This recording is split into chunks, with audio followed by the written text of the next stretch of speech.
Jesse Kelly Show. Let's have some fun. On a Monday, what a magnificent Monday it is going to be. So here's what you're in store for on the world famous Jesse Kelly Show. Yes, I am reluctantly, but willingly, going to discuss the stupid protests from the weekend. Don't worry, they're not a big deal, but I'll talk about that as well. We have Donald Trump getting in a shouting match with Zelensky. I believe the government is going to open again soon. That kind of sucks. Apparently, we're going to go into San Francisco next and try to clean up the streets. We'll talk about that. There was a huge robbery in France. It's amazing and awesome, but terrible. We'll discuss that. And somebody hilariously did something at a hockey game that I totally support. All that, emails, so much more coming up tonight on the world famous Jesse Kelly Show. Now let's go ahead and dig into one of the stories from the weekend that wasn't a story. All this No Kings stuff. I got all these emails about it. Jesse, I'm sick of the media. They're just showing the No Kings rally. What about gas prices? The email after. Okay, so first, let's talk about something. And you know this part already, but this is an important part of walking our way through why they do these things. Communists lie about everything all the time. Everything. All the time. You in your life have lied. You will lie again. I have lied. I will lie again. I never would brag about it. And I feel icky when I think about the lies I've told, just like you do. It's against my moral code. I would never say, gosh, I told a great lie today to somebody. It feels gross, right? Communists don't have that. That doesn't exist inside of them. Not only are lies acceptable, lies are frankly demanded. You have to lie. That also applies when it comes to the popularity of their revolution. They have always lied about the popularity of their revolution. This is not a modern phenomenon. Every place, Spain, they did this all the time when they had their little communist revolution. The Bolsheviks did it in the Soviet Union. They have always lied about the popularity of their movement. Everyone supports us. Well, right now, they are still in the revolution phase in America. And things aren't looking that great for Democrat popularity, to put it mildly. The Democrat Party, its brand continues to pull at an all-time low. It's not just political power they've lost. As we've talked about, they've lost so much cultural power. They're feeling cultural power evaporate before them. They're feeling like all their power is turning to dust in their hands. So what do? People always go back to what they know. They always go back to their foundation. You have basic things. Your personality has a foundation. What do communists know? Street riots and protests. They always do it. They always have. They always will. That's why you've heard 1,000 Democrats. I've played them all for you on this show, talking about taking it to the streets. We got to be street ready. Look, Jaya Powell. I have her. She's on the board here, right? Oh yeah. Shut up. No, that's not it. Chris, you didn't put Jaya Powell on the board? Chris, I thought we were going to put Jaya Powell on the board. Did you screw this up? Chris screwed it up. Whatever. You know, it's okay, Chris. They know it by now. It's okay. It's okay. Street ready. We got to take it to the streets. These people take it to the streets.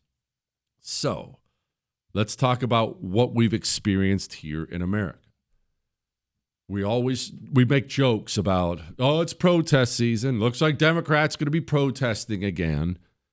But we haven't, until recent years, really understood that it's all fake. That there are several, it's not like there's one, several organizations, many of them, air fingers, quote, nonprofits. There are several organizations in this country funded with left-wing billionaire money, and what they do full-time is organize and fund street protests.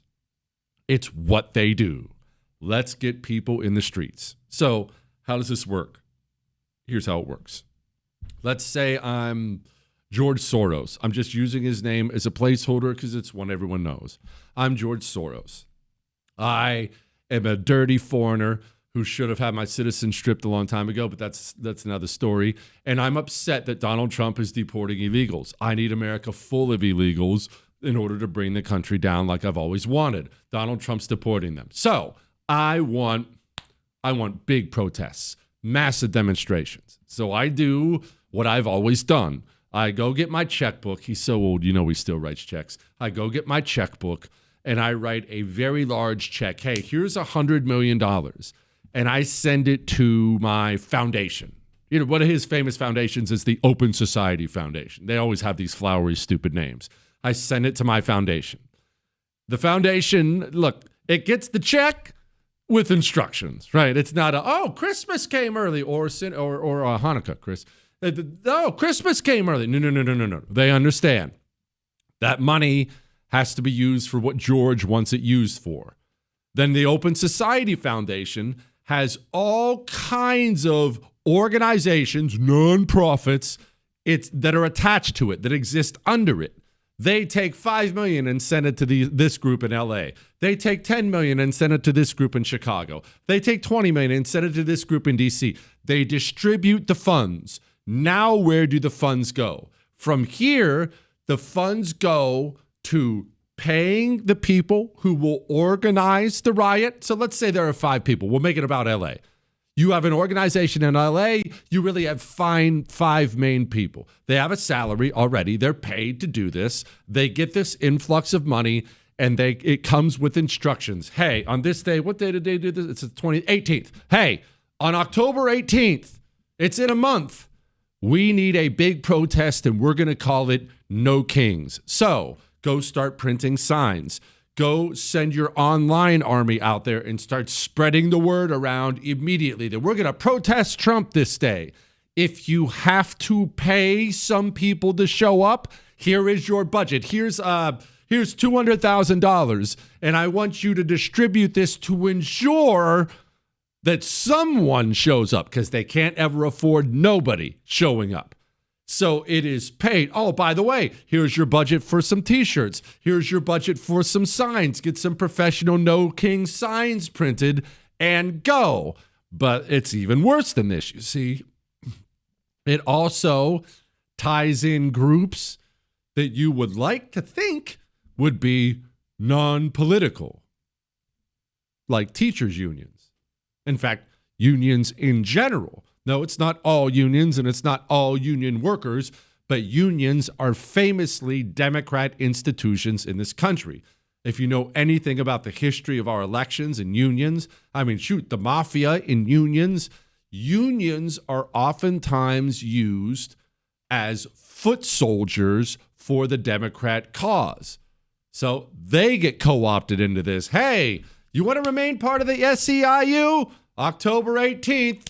I expect you to be there. Take the day off of work because we need you showing up at our No Kings protest in L.A. Chicago does it. L.A. does it. Seattle does it. Miami does it. Money spread all across the country. Now, here's been the problem. It's not as much of a problem anymore, but here has been the problem. The problem is normal people, good people, maybe even you. I'll tell you what, it was definitely me at one point in my life. You turn on the television on Saturday, and the media is covering it, of course. And look, there's lots of people out there.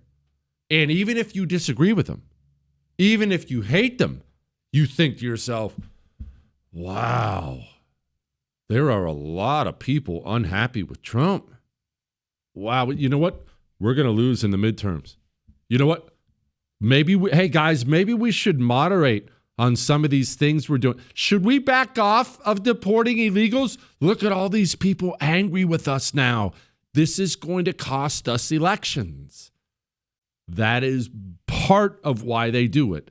Another part of why they do it, on top of intimidating us, another part is it's a recruitment drive. Communists in general are herd animals anyway, as we've discussed. What about that guy, girl, who knows? Maybe not political, maybe a little political, sitting at home, maybe lonely. A lot of loneliness out there today. I want to be part of something. I want some friends. There's even some chicks there. Maybe I should go be part of it. People love to be part of a crowd. They do. It's a recruitment drive. It's an intimidation thing. But it's not real. It's paid for. Organized. Now let's discuss some of the things we saw and heard at it.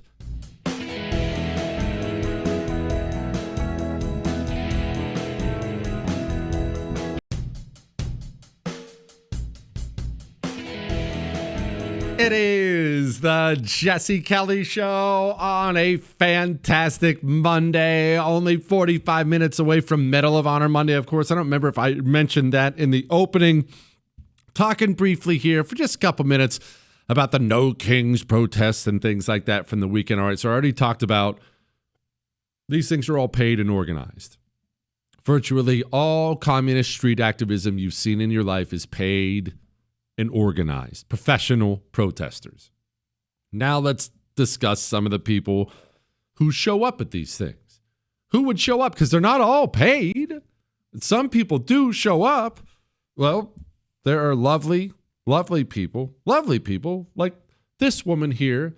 I should point out, she has wrinkles and gray hair. With Charlie Kirk being assassinated, Charlie Kirk is a piece of garbage. Of course we were mean. I am so tired of people saying, oh, but, it's a terrible thing. No, Hitler is dead. I'm glad Hitler's dead. Something that I've heard in interviewing Republicans is that they're concerned with the health care going to undocumented immigrants. What would you say about that? I don't know that it's true. Yeah. Oh, she was far from the only one. A lot of death wishing out there. For a birthday present, what do you hope happens? You wake up tomorrow morning. I hope that I see the obituary that we're all waiting for tomorrow. That's what I hope for. Yeah. You wishing that President Trump is dead? Yes, absolutely. Okay. Absolutely. Absolutely. Okay. Absolutely. Okay. Well, yeah, this dude, allegedly, I thought it was a chick when I saw him, but this dude in Seattle. In this context, who's a Nazi? Stephen Miller's a Nazi. So you're going to kill Stephen Miller? If I had the chance, yeah, I would. Stephen Miller's a Nazi. So you're going to kill Stephen Miller? If I had the chance. Right there on camera. Okay. This guy got up and spoke. He actually had a microphone in Illinois. You gotta grab a gun. We gotta turn around the guns on this fascist system. These ICE agents gotta get shot and wiped out. These ICE agents gotta get shot and wiped out, he screamed into the microphone. Of course, the media did the best it could to roll out a couple of the token Republicans, who of course aren't really Republicans, like this big, huge dork David Brooks. I'm more center right, and I'm not going to be appealed to by a rally that seems super lefty. But these seem just patriotic and American, and so I feel completely at home with them. And just patriotic and American. He feels at home with them. For a birthday present, what do you hope happens? You wake up tomorrow morning. I hope that I see the obituary that we're all waiting for tomorrow. That's what I hope for. Yeah. you wishing that President Trump is dead? Yes, absolutely. Okay. Absolutely. We have discussed it before, so we're not going to dig into it tonight. There's too much other fun stuff, too many great emails, too many other things, but we have become a culture of assassination, as I've talked about before on the show. It's not you. It's not your side. It's not the right at all. The communists in this country have become very, very violent. Now, not all of them commit acts of violence. Usually that's reserved for their tranny pets who are mentally shattered enough to go do it before they kill themselves. But they cheer it on. They want it to happen. They're so bold about it, they'll say it into the camera. They don't just say it in the camera or at protests. In Democrat circles, this is how they talk to each other. They speak to each other all the time about your death. The death of Donald Trump, the people who oppose them should die. This is how they talk.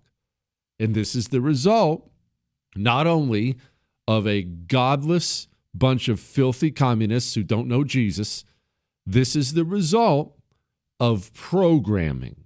Human beings for all of history have been programmable, and we still are programmable. You are. I am. Here's the honest truth. What goes into your eyes and ears affects you way more than you think it does. You know what I've caught myself doing? You want to hear something? You want to hear how programmable we all are? I occasionally like some rock music. I mean, I love rock music. As you know, you hear the music in the show. And sometimes I like it a little harder than normal. Rage Against the Machine, some good old hardcore Metallica, that kind of stuff. And I jam to that. I like to work out to that. Do you know that I have stopped listening to that on my way into the studio to do the show? Not because it makes me bad. It makes me mad. I sit down and I'm just more testy. I'm more fired up. I don't want to bring you down. We're all programmable. And over 10 years now, 10 years of Nazi has turned people very, very violent. And the heartbreaking part about that violence is you can't turn them the other way. Neither can I.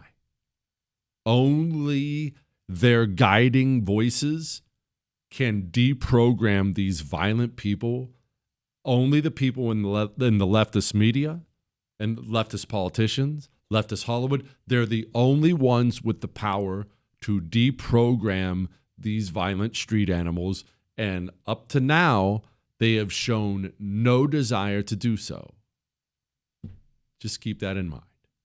Now, to wrap this up, and then we're going to move on, let's talk about that big Chungus woman we saw openly mocking Charlie Kirk's assassination. She, of course, is a teacher.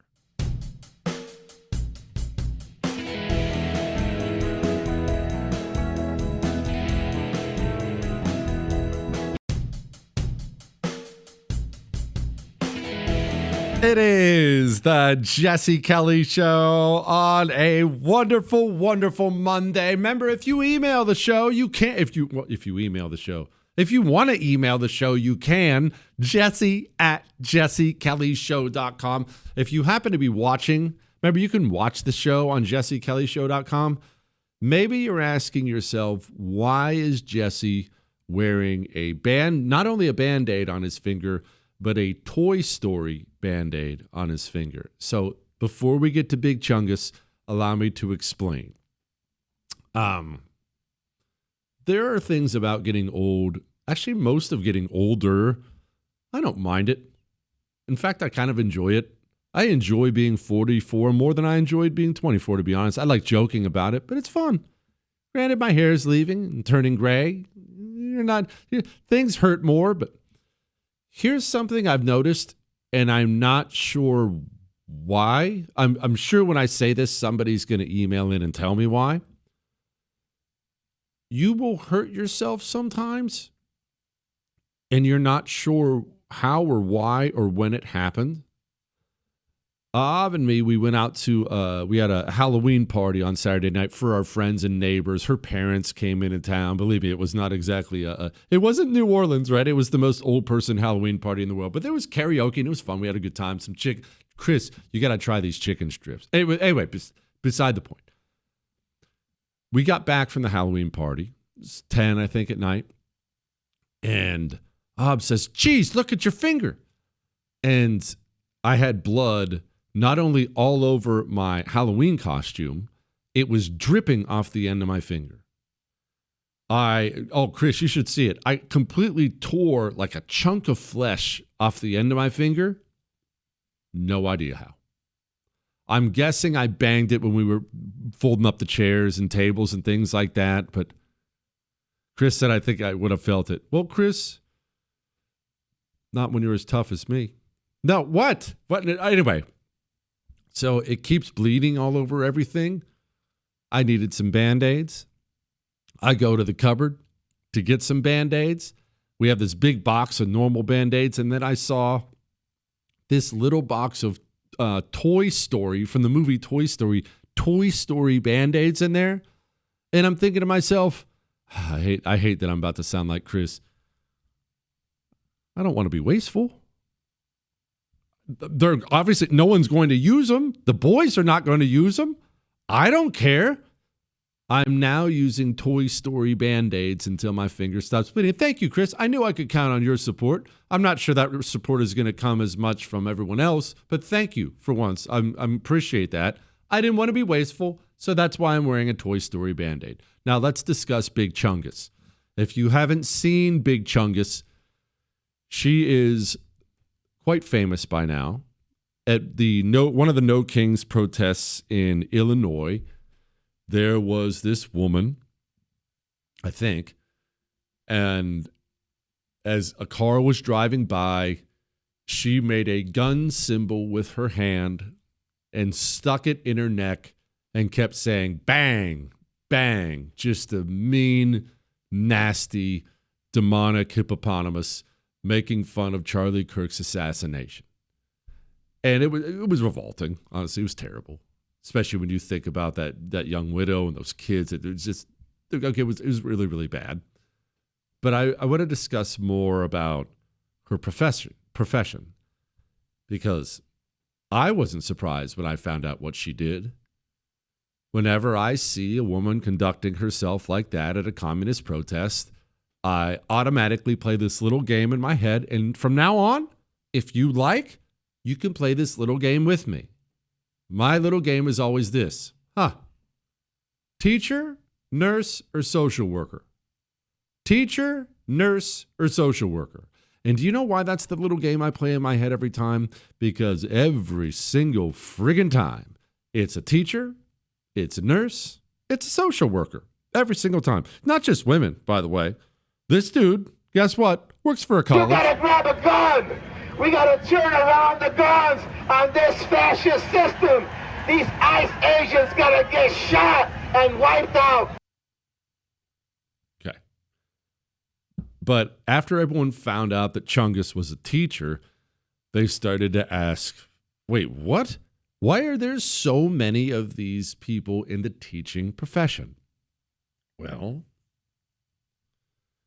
why do they keep busting pedophiles working at Disney? Why is it that when you come across some disgusting story about a dude who is a pedophile with underage girls, that he's a coach? He coaches girls volleyball, junior high. He's a gymnastics coach. Gymnastics coaches seem to have a real problem in this area. Why? Well, it's not a chicken or the egg thing. The pedophile is at Disney because that's where the children are. Because we have all had a wonderful teacher, and there are many wonderful teachers, by the way, still, but because we have all had a wonderful teacher, and we all were just built with a respect inside of us for people who do that. You don't make a lot of money. Shoot, you don't make squat. And then you're dealing with kids all day long, but you're trying to educate them. There's just there's a respect that automatically comes with it. It's like cops. You see a cop that automatically, even if you don't want to, there's a level of respect. That guy puts his life on the line. We do that with teachers. But the truth is, if you're a disgusting communist and you want to destroy people's children, you want to mentally shatter them, you want to destroy their soul and turn them into miserable, bitter communist foot soldiers for the rest of their lives, is there a better profession than teacher for you to go into? They are child predators, keep in mind. Maybe not in the kitty touching way, but they are child predators. As soon as I saw Chungus sticking that finger in her neck saying, bang, bang, bang, as soon as I saw her, I thought, oh, that's a teacher. And of course, not only a teacher, kindergarten through 8th grade teacher. Do you think Chungus went into the teaching profession and then became a communist? Or do you think Chungus was a communist who thought to herself, how can I do the most good for the revolution? Where can I properly serve the revolution? Well, like Lenin said, give me 4 years with our nation's youth and the revolution will never be defeated. That's not an exact quote. I screwed that up, but it's pretty close. Chungus, just like Lenin, decided she was going to be a school teacher because it gives her access to your children. And she can't have them growing up happy with values. What if they end up, what if they start a family? What if they go to church? What if they love their country? How could they possibly serve the revolution if they love their country? And so Chungus said, you know what?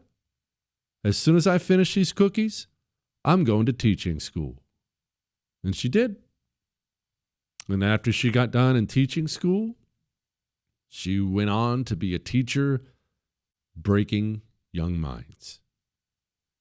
I know you're probably stuck in whatever school situation you're stuck in, if you are in one. Most people don't have the means. I'll just private school. Most people don't have the means. If you can, do it. If you can homeschool, do it. If not, make sure you're keeping your eyes on the Chungus in your child's school. Remember, that Black Lives Matter flag, that tranny flag in your child's classroom is like a neon sign saying, I'm a predator. I'm a predator. Just remember that. And don't think you can buy her off with donuts. It won't work. Certainly don't bring her an apple. All right, we'll do some emails next.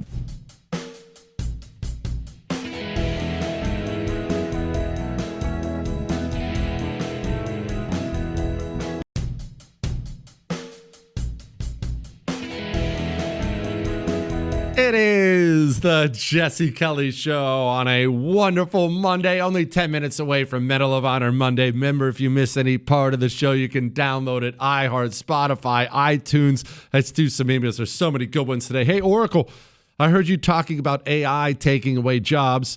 Well, I'm a meat cutter, so I figure I'm safe. Your job, though, is doomed. And returning to construction is out because of your failing old man body. So once you're out of work, you can come to East Tennessee and I'll train you. Till then, keep speaking hard truths.